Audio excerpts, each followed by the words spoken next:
I really believe that it's always important to work on the fundamentals in your golf swing. If you want to get better, you've got to work on your technique.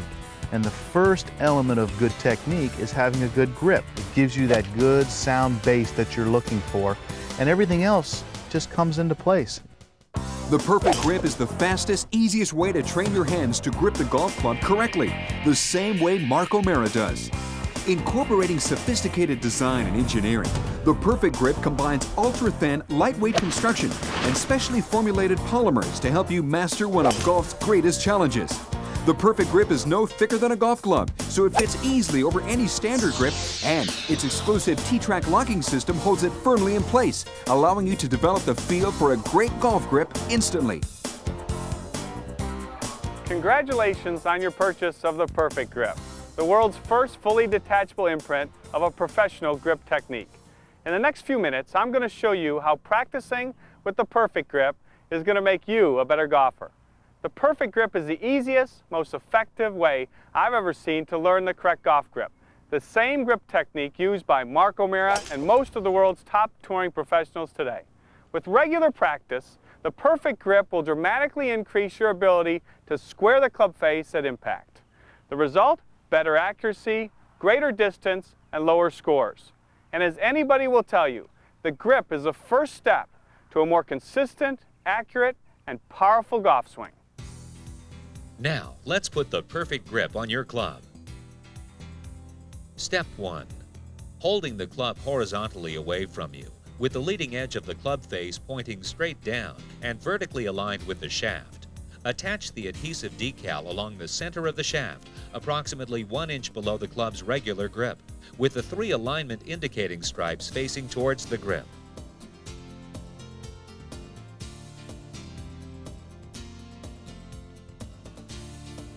Step 2. Slide out the removable strap from the T-TRAC locking system. The perfect grip comes with 3 straps of varying sizes, which allow you to achieve a secure fit by using the strap width that best matches the thickness of your regular grips. Step 3. Open the perfect grip at the butt end by slightly spreading the rails a ½ inch apart using the thumb and opposing finger. Then press the rails upwards from beneath the club so that it fully encircles the shaft below the alignment decal. Step 4. Continuing to hold the rails apart to reduce friction, slide the perfect grip towards you up and over your regular grip, and position the end ring neatly over the butt end of the club, applying pressure with your palm to ensure a firm fit. Step 5. Check proper attachment by looking down the shaft to ensure the 2 rails form a straight line with the indicator stripe shown on the decal and the leading edge of the club face when it's vertically aligned. Step 6. Using your thumb and index finger, squeeze the front end of the rails together, and with the other hand, insert the locking strap and pull it towards you for 3 inches, then stop. Step 7. Transfer the club under your arm with the club head horizontally behind you and the perfect grip in front. Continue sliding the locking strap closed by pushing with your thumb against the raised end. Always use your other hand to squeeze the rails together in front of the strap. Remember these helpful hints when attaching the perfect grip. Always select a locking strap that gives you the tightest fit possible without using excessive force. Ensure the end ring fits firmly over the butt end of your club. Make sure the rails are properly aligned with the club face. Always insert the locking strap by squeezing the rails together as you push the strap firmly closed. To get the most out of the perfect grip, it's important that you take proper care of it. Always remove the perfect grip from your club and be sure to slide it on and off to prevent wear on your grips. Store the perfect grip in your golf bag and avoid leaving the perfect grip laying in the sun. Now, with golf's first fully detachable imprint of a professional grip technique, you can take one of Mark O'Meara's greatest strengths and make it part of your game instantly. First, I'm going to show you how the perfect grip will help establish a couple of checkpoints along your swing plane. Then I'm going to show you how the proper grip can help you master every shot in golf. Whether you prefer the overlap or the interlock grip, your hands are the only contact you have with the club. And a lot of the swing flaws I see here at my instructional facility in Dallas are caused by inconsistent or incorrect grips. So what does a good grip look like? The heel of the left hand is on top of the shaft with the left thumb slightly off to the right side. Looking down at the left hand, 2 knuckles are visible. The palm of the right hand is facing the palm of the left with your right thumb slightly off to the left side. Often you're trying to overcome a lifetime of bad habits, and that requires patience and commitment. From years of experience as a teaching professional, I know that showing you the proper grip is no guarantee you'll now grip the club properly. That's what makes the perfect grip so great, especially for a teacher. I don't have to explain the grip over and over again, because the perfect grip automatically puts your hands in the proper position on the golf club. At first, the correct grip may feel uncomfortable, but with practice using the perfect grip, your new hand positions will become second nature and your shots will improve. Now, when it comes to the grip, what feels comfortable isn't necessarily correct. Gripping the club like you currently do might feel natural, but it may not promote a consistent, accurate, or very powerful golf swing. With the perfect grip, your hands are automatically set correctly on the club. As you swing, you'll feel your hands locked together and working as a single unit. You'll feel your wrists cocking during the backswing. You'll feel your club head coming back to square at impact. At first, the professional's grip technique may feel awkward, but when you see how it immediately improves your ball striking, you'll want to make it a permanent part of your game. The more you practice with the perfect grip, the more comfortable your grip's going to feel. So let's get started. All right, here we are at the tee, and I talked about a couple checkpoints in your golf swing. In a neutral golf swing, a correct golf swing, basically the back of your left hand becomes the club face. So ideally, when you come into impact, you'd like to get the back of your left hand facing the target. When the back of your left hand is facing the target and the grip is in a neutral position, your club face will be square. One of the checkpoints that you'll look for is when you swing the golf club back, ideally at the top of your swing, your left arm, left wrist, and the club face would all be on the same plane. If I get to the top and my left wrist is in a cup position like this, that will open the face. If I bow my left wrist, that will close the face. But ideally, left arm, left wrist, and club face are on the same plane. That would tell you that you've got a neutral grip when everything is aligned correctly. And if you have a good golf swing, that neutral grip will produce an impact that will send the ball straight to the target. Now, most people either have a tendency to slice to the right or they have a tendency to hook to the left. People that slice to the right come into the ball with the face too open. In essence, they hit with the side of their hand instead of the back of their hand. And for those of you that have a tendency to slice to the right, or for those of you that were trying to play a little bit more of a hook to get some more roll, what you'll want to do is you'll want to take the perfect grip, put it on a little bit more to the right. We've got a decal that shows you where to put it on to give you a little bit of a draw. You'll put the perfect grip on a little bit of an angle to the right, which puts your grip in just slightly stronger position, which will get the club face just a little bit more closed at the top and make it easier for you to square it up at the bottom. If you have just the opposite mistake and you have a tendency to hook the ball too much, the first thing you'll always check is your grip. And working with the perfect grip will set you in a neutral position. If it still has a tendency to hook, or if you want to play a fade, adjust the perfect grip to the left on the club where we've got the little line that says fade. That puts your grip in a weaker position, which will put the club face in a little bit more open position at the top of the swing and make it so that you've got a much better chance of being square at the ball when you come into it. But if you've got that correct swing, you want to have the correct grip, and that's what the perfect grip does for you. Whether your grip is a little bit stronger or a little bit weaker, it still has your hands fitting together on the golf club properly so that you can have a consistent, repeatable golf swing.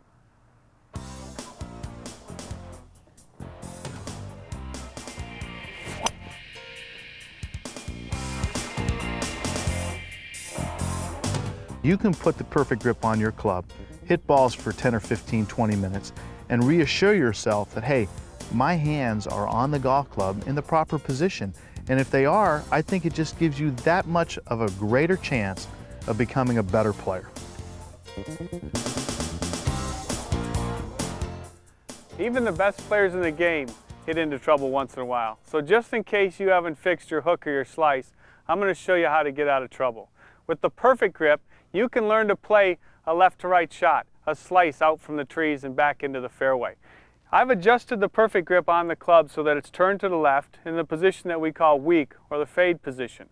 What this does is it puts my hands on the golf club more to the left, which gives you a club face that's a little bit more open at the top of the swing. Now in order to play a fade, what I'm going to do is aim left of these trees, feel that my golf club is swinging a little bit more outside than I normally would take it, and off to the left as I come through. The emphasis here is on making sure that I turn my body through the shot, because that will also help to hold the club face open. So a little more upright swing, swinging off to the left, a lot of emphasis on turning the body through, and with the perfect grip in a weak position, you'll be able to curve it right around the trees.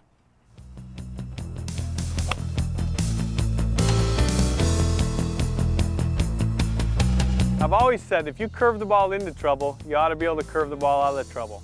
But most people don't know why they curve the ball to the right or to the left.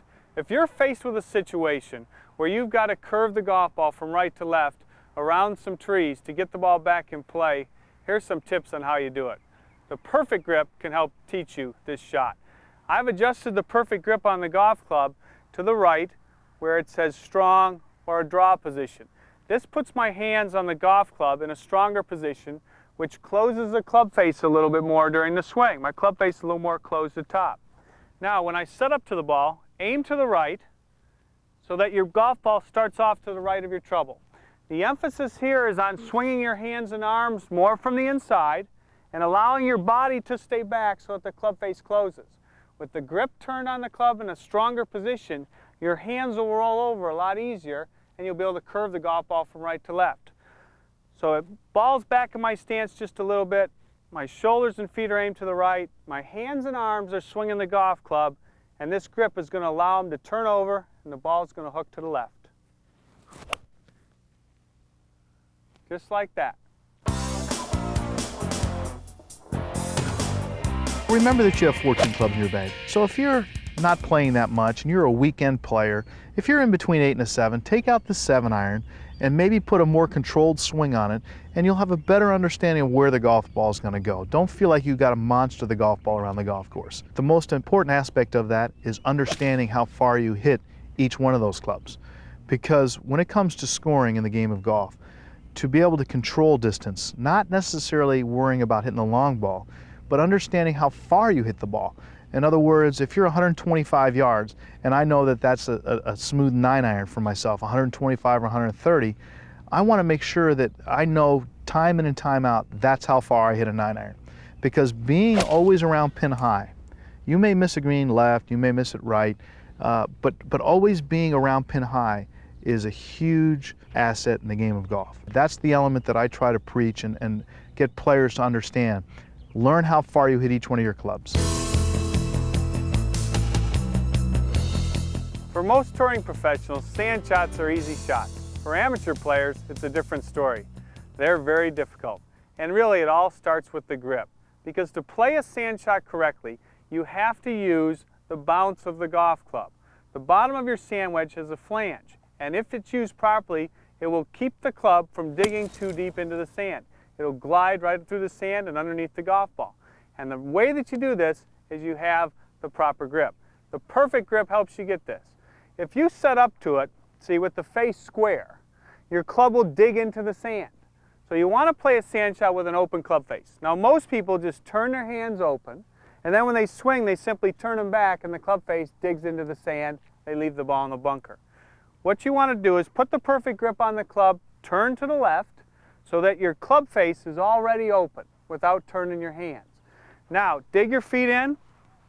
The ball's forward in your stance. You're swinging the golf club back along the line of your body, and your body's set up just a little bit open or to the left of the target.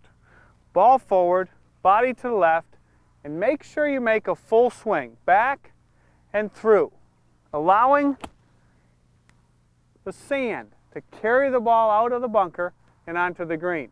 The whole key is making sure you've got that club face set down open, and the key to that is the perfect grip. Put it on, turn to the left a little bit, and that face will stay open as you come through. A nice full swing, and that ball will be out of the bunker every time.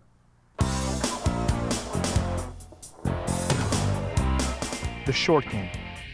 Not enough is said about the short game. I mean, when you look at the standpoint of the best players in the world, how much time they work and they're committed on working on their short game, hitting bunker shots, hitting lob shots, hitting pitch and run shots, putting.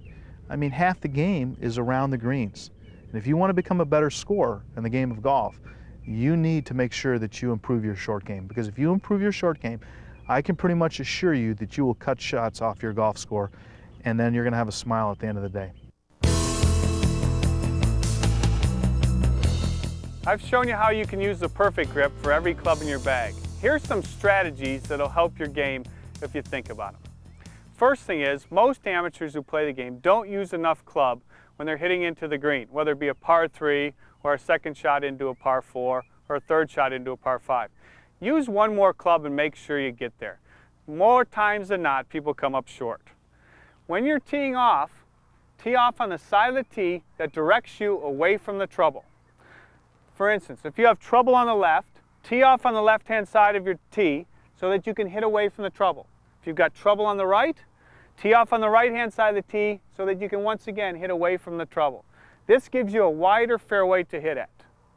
Have a good pre-shot routine. When you set up to the golf ball, step in, right foot first, club face down, pointed directly to where you want to go. Take your stance so that your feet, knees, hips, and shoulders are all parallel to the target line. A couple waggles, look at the target, and then go. And stick to that routine. Same routine every single time. Now, when you get out in the fairway, most people ask, how do I hit my long irons better? Well, the fact of the matter is, unless you drive the golf ball over 250 yards, you'd be better getting more fairway woods than struggling with the long irons. 5 wood, 7 wood, 9 wood, replace your 2, 3, and 4 iron. You'll find that they're so much easier to hit, they're easier to get up in the air, there's more forgiveness with a fairway wood, they're just easier to play with. So that would help you a lot. Now the last tip I'm going to give you is if you get in trouble and you have to curve the golf ball out, remember this. It's easier to slice a wood because it's a straighter face club. And when you open the club face, you'll get more curvature from left to right. If you try to slice a short iron, you hit so much underneath the ball that you don't get much curve. You just get a lot of backspin. So when you're trying to hook the golf ball, a medium or even a short iron is an easier club to hook with, because when you go ahead and close the club face, you're still going to have some loft on the golf club. So slice it with your woods or your long irons and hook it with your short irons or your middle irons if you're in trouble. Just using these strategies, I know, is going to help your golf game a lot and make it a lot more fun for you to play the game of golf. Anytime you go to the range and just hit balls with no thought at all in your mind, okay, you might be getting a little exercise, but in my opinion, you're not really accomplishing a whole lot. What I'll do is I'll go out there and one day I'll take out my sand wedge and hit 10 or 15 balls to loosen up. I'll always take out my sand wedge just to loosen up my body. Then I might hit my 9-iron, maybe 5 or 8 balls of my 9-iron, and probably try to hit it 125 to 130 yards. Then I'll go to my 7-iron, and I'll hit that 150, 55, 60, right in that range. Then I'll go to a 5-iron, hit that 175 to 185. Then I'll go to my 3-iron, I'll hit that 195 to 205, and then I'll go into my woods. The next day I might go out, and I'll hit my even number clubs. I'll hit my sand wedge, I'll go pitching wedge, I'll go 8-iron, 6-iron, 4-iron, 2-iron. That way, I'm getting really full use of my clubs while I'm out practicing, getting ready to go play on the golf course. When you come to the practice range, you got to know in your mind that you've got a game plan to work on to try to get your golf swing in a better position, which means better technique, which means hopefully better results. Now that you've got the perfect grip on your club, it's time to hit some balls. You'll begin to realize what a good, solid grip will do for your game. With practice, you'll start hitting better golf shots, and you too will have a story about your best round. When you get in a position such as I was in position in 1998, that April, coming down the stretch at Augusta National, it couldn't have been a better scenario. I got up on the tee and tried to hit a little fade off the tee. I did that. I hit a little cut. It was in the fairway. I was in perfect position to go ahead and hit a full 7-iron shot into the green, hit it about 18 to 20 feet, pin high, right of the hole, and that gave me the opportunity to live a dream, something that I think every person or every player that plays the game would love to have that opportunity to make a putt to win the Masters. We all practice that on our putting green at our local club, and so here I was in the 72nd hole in 1998 at Augusta National trying to live that dream. And I just tried to work on my technique once again, concentrate, focus on my line, try to hit a good solid putt, and let things fall into place. Fortunately for Mark O'Mara, the ball went off the putter good. It was tracking down there. I thought to myself, you know, hey, this looks pretty darn good. This might go in. And then the last 1.5 feet, I was thinking like probably all players, please don't lip out. It looked like it was going to catch the low side, maybe spin out. And it fell in the hole and went in, and my arms went up in jubilation, but a little bit of shock, a little bit of disbelief from the fact that I just closed the deal and had won the Masters.